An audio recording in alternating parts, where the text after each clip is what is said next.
Halo semuanya, balik lagi bareng gue Vian Raffe. Dan seperti biasa di video kali ini gue bakalan lanjutin alur cerita yang sebelumnya pernah gue upload. Dan gak kerasa juga gue udah sampai ke season 28 dari kelanjutan alur cerita Battletron Devon ini, atau Benua Kaisar. Tanpa banyak basa-basi, yuk kita langsung cek this out aja alur ceritanya.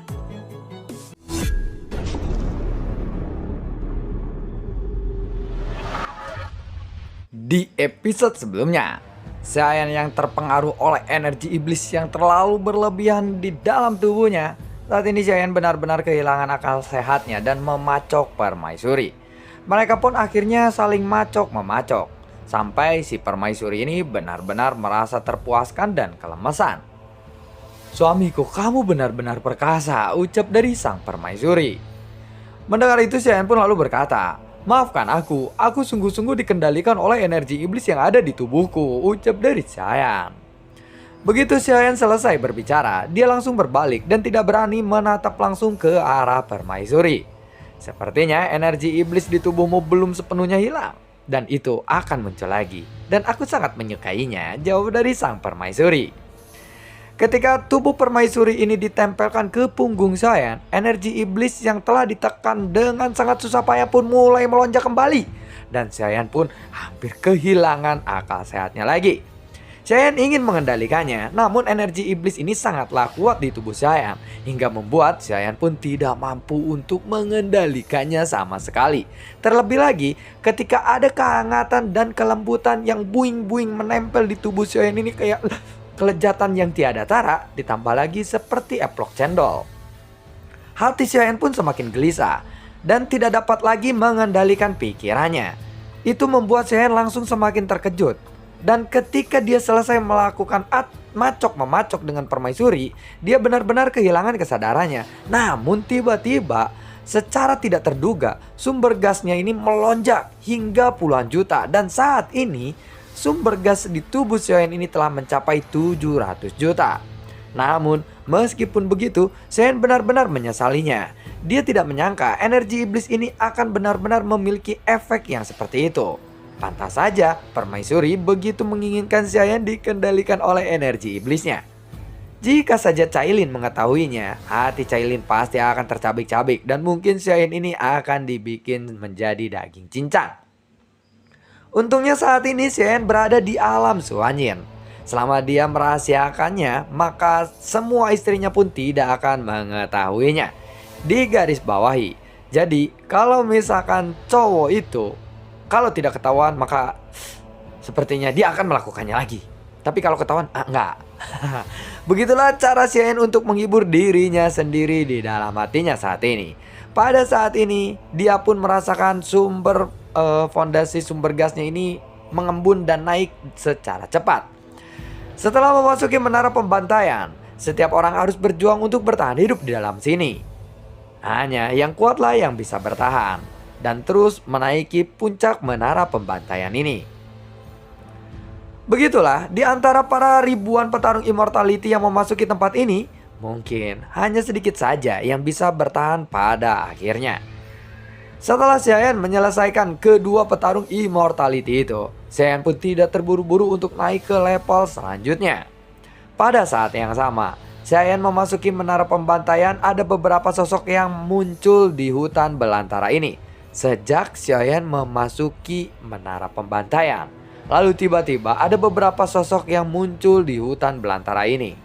Jika saja Xian melihatnya, dia akan dapat mengenali bahwa tim ini berasal dari dunia Taizu karena mereka semua menggunakan armor dewa palsu.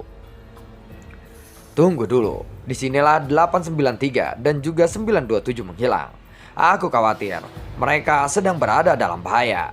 Siapapun yang berani menyerang orang-orang dari dunia Taizu, maka mereka tidak boleh lolos, ucap dari si 801. Dia adalah pemimpin dari tim yang berisikan 5 orang ini. Baiklah ketua, 801. Orang-orang lainnya langsung berteriak secara serempak setelah mendengar kata-kata itu. Untuk bekerja sama, bagaimana jika kita berjaga jarak saja? Kirimkan pasukan dunia Taizu lainnya ke satu sisi untuk mencegah terjadinya kecelakaan atau hal yang tidak diinginkan. Lebih baik kita berpencar saja, ucap dari 801. Lalu mereka bergegas melesat ke arah hutan belantara abadi dan memasuki lebih dalam lagi. Mereka tidak memiliki rasa takut sedikit pun, dan langsung mengikuti jejak yang ditinggalkan oleh dua orang Taisu sebelumnya. Saat ini, Shen sudah merapikan pakaiannya karena dia pun sudah merasa lemas. Kabut abu-abu telah benar-benar menghilang dari tempat itu karena Shen telah menyerap semua kabut abu-abu yang ada di sana. Saat melihat sekelilingnya, dia bisa melihat seberkas cahaya di tengah-tengah tempat itu. Sepertinya itu merupakan jalan menuju ke lantai menara pembantaian selanjutnya. Setidaknya ada beberapa ribu orang yang telah memasuki menara ini, dan mereka yang selamat dari pertempuran pertama pastilah seseorang yang kuat dan memasuki lantai berikutnya. Saya hendak memasuki lantai kedua dari menara pembantaian ini. Dia pun langsung memasukkan kedua pil ajaib ke dalam botol batu giok yang dia dapatkan dari petarung immortality sebelumnya. Karena perasaan dikendalikan oleh nafsu seperti barusan sungguh membuatnya seperti menjadi orang gila. Setelah Xiayan menyimpan pil ajaib itu, Permaisuri pun tampaknya kecewa karena Xiayan tidak menelannya lagi. Andaikan saja Xiayan menelannya lagi, mungkin Xiayan akan memacok Permaisuri lagi dan mungkin Permaisuri akan merasa terpuaskan sekali ya. Namun kali ini Xiayan lebih memilih untuk menyimpan dua pil tersebut ke dalam botol batu gioknya. Pil ajaibnya sepertinya tidak akan ditelan, gumam dari sang permaisuri. Namun ada fakta yang Xiayan tidak ketahui, bahwa saja kalau pil itu tidak ditelan secara langsung, maka pil itu seperti akan hilang atau menguap. Jadi Xiayan pun tidak punya pilihan lain selain untuk menelannya. Sebelumnya Xiayan terlihat ragu-ragu. Namun ketika dia melihat pil ajaib itu yang sudah akan menghilang, kemudian dia pun segera melemparkan kedua pil ajaib itu ke dalam mulutnya. Dalam sekejap, energi iblis yang agung pun melonjak dari tubuh Xiayan.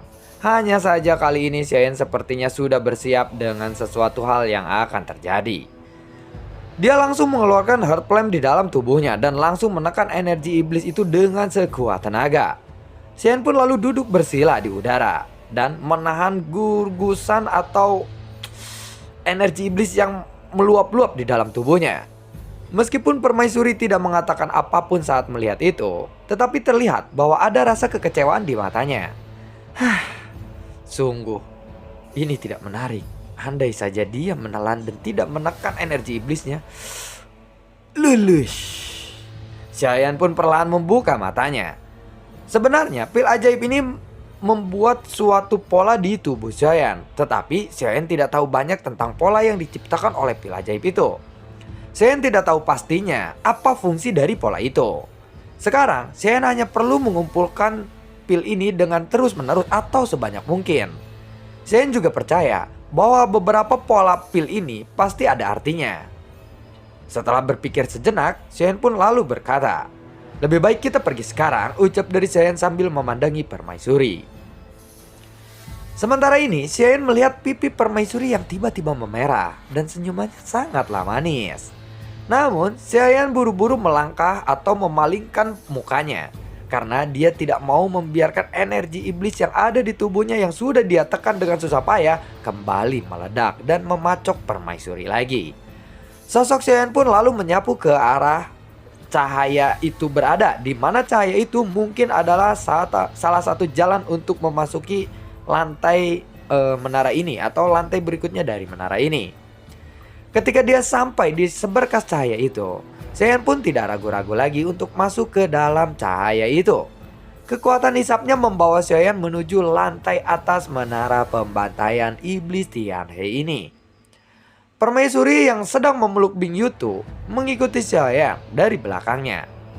Setelah melewati sedikit kekacauan, lingkungan di sekitarnya langsung berangsur-angsur menjadi lebih jelas lagi. Saat Xiayan melihat sekelilingnya, perasaan krisis yang kuat segera memenuhi jiwanya. Xiayan pun langsung memanggil klon dewa asli dari menara Zinsen dan langsung menggunakan teknik pembentukan kehidupan dengannya. Wuss. Pada saat ini, tiba-tiba ada cahaya hitam yang menderu, seolah-olah cahaya hitam itu sudah mengunci lokasi di mana Xiayan akan muncul. Buar! Cahaya hitam itu pun langsung menyerang ke posisi jantung Saiyan. Tiba-tiba tubuh Saiyan pun terlempar ke belakang hingga ratusan kaki. Pada saat ini, Saiyan perlahan menundukkan kepalanya untuk melihat luka di dadanya. Dan serangan itu benar-benar menembus tubuhnya. Bahkan detak jantung di balik tulangnya pun bisa terlihat oleh luka itu. Untungnya, Saiyan bereaksi dengan sangat cepat dan segera menggunakan teknik pembentukan kehidupan. Jika tidak, seluruh tubuhnya pasti akan musnah terkena oleh sinar cahaya hitam itu. Saiyan lalu memfokuskan matanya dan dia melihat ke arah cahaya hitam itu berasal. Dan pada saat ini terlihat ada 3 sosok yang melayang di udara. Mereka menggunakan sebuah formasi yang misterius dan juga besar. Formasi itu terletak tepat di belakang mereka. Cahaya hitam tadi jelas merupakan kekuatan dari formasi ini atau energi yang dihasilkan dari formasi ini. Mereka sepertinya berencana untuk bekerja sama agar bisa membunuh orang-orang yang datang ke level ini. 3 orang itu, mereka langsung memandang ke arah Saiyan yang sedang menstabilkan sosoknya. Mata mereka sedikit menyempit. Seolah-olah mereka tidak menyangka bahwa Saiyan mampu bertahan dari serangan formasi yang mereka buat. Saat mereka melihat ke arah dada Saiyan yang mengeluarkan asap hitam, mereka pun menyimpulkan bahwa Saiyan adalah lawan yang mungkin sangatlah tangguh. Salah satu dari mereka lalu bergumam, "Kekuatan apa yang dimiliki oleh orang ini?" Gumam dari salah satu orang yang ada dari mereka.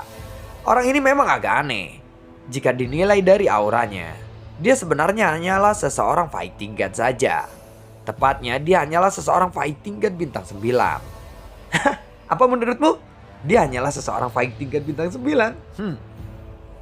Aku rasa itu tidak mungkin. Sama sekali tidak mungkin.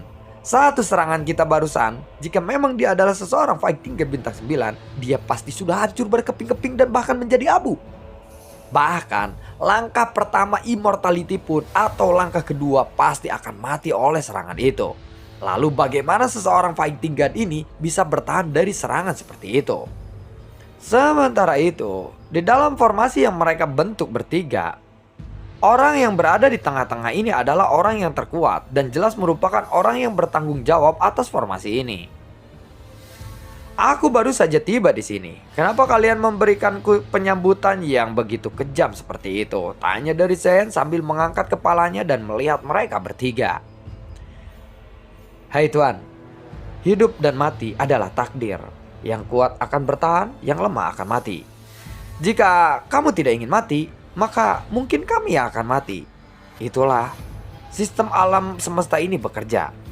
Hidup dan mati tergantung kepada kekuatanmu sendiri, ucap dari pria yang berada di tengah ini.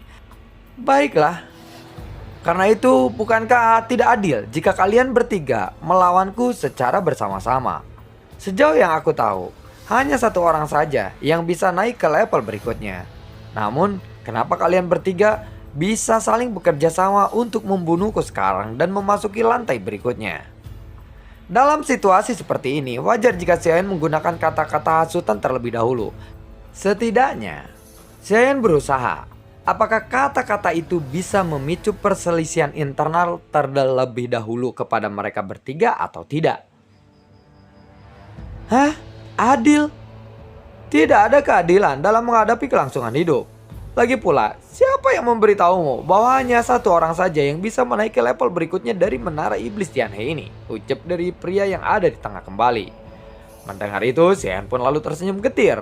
Sepertinya apa yang dikatakan oleh pria yang berada di tengah itu memang benar.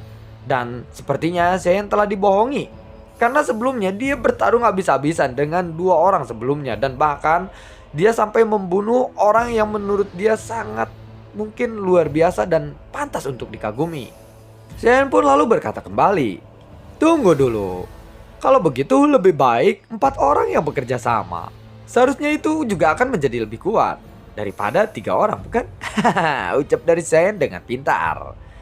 "Maaf, hanya ada 3 orang saja di dalam formasi ini. Sepertinya kamu tidak kebagian tempat duduk," ucap dari pria yang ada di tengah. Kalau begitu sayang sekali ya. Hush. Setelah Saiyan berbicara seperti itu, formasi cahaya di belakang mereka pun langsung berputar lagi. Dan ada segel tangan dari ketiga orang itu pun langsung berubah. Cahaya hitam itu langsung melesat lagi ke arah Saiyan dengan sangat cepat. Kecepatannya benar-benar tidak tertandingi. Sinar cahaya hitam itu mengarah langsung ke dada Saiyan lagi. Tetapi kali ini Saiyan sudah bersiap. Ada sayap Valkyrie hitam di belakangnya yang tiba-tiba muncul. Dan sosoknya tiba-tiba berbalik ke satu sisi. Saiyan berhasil menghindari serangan dari formasi itu. Setelah itu, Saiyan pun langsung melangkah maju dan menarik pedang Bang Huang Quanzong-nya dengan sangat cepat mendekati ketiga orang itu yang sedang mengendalikan formasi. Sepertinya orang itu mencari mati, ucap dari pria yang ada di tengah. Saat dia melihat ke arah Saiyan yang sedang melesat, dia tetap tidak menganggap Saiyan ini adalah lawan yang sangat serius. Karena fluktuasi yang berasal dari tubuh Saiyan ini tidak membuatnya merasakan ancaman sedikit pun. Namun, pikirannya benar-benar berubah pada saat serangan Saiyan dihantamkan ke arah formasi itu. Buar. Pria itu pun langsung mengendalikan formasi itu kembali dan menyerang Saiyan. Melihat serangan Saiyan ini benar-benar bisa mengguncang formasinya. Saiyan bisa saja menghindari serangan itu. Namun jika Saiyan menghindari lagi, dia akan kehilangan waktu terbaik untuk menyerang ketiga orang ini. Oleh karena itu, Saiyan pun langsung menyerang mereka, tidak menghindari serangan dari formasinya, dan terus maju ke arah depan, dan membiarkan cahaya itu mengenai tubuhnya kembali.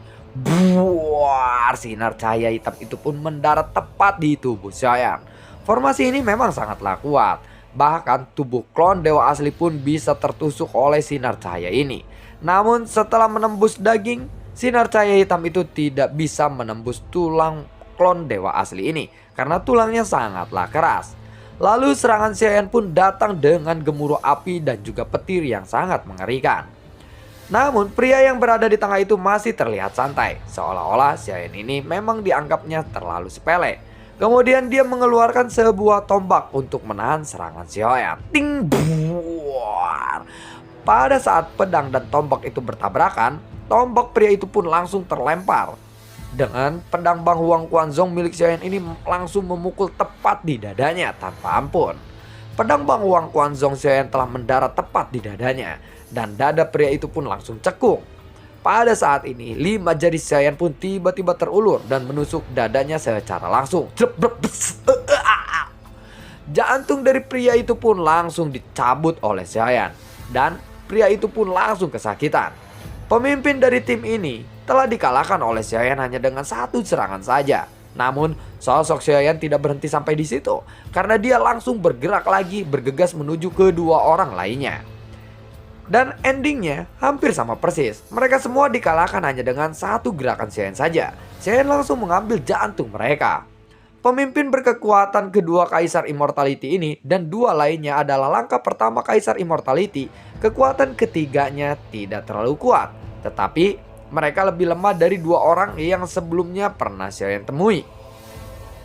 Mereka mampu bertahan sampai saat ini, mungkin karena mereka mengandalkan formasi yang mereka gunakan bersama.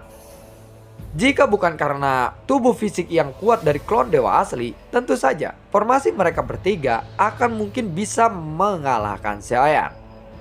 Adapun sinar cahaya hitam itu sungguh luar biasa kuat karena dia bahkan bisa merusak tubuh fisik dari klon dewa asli.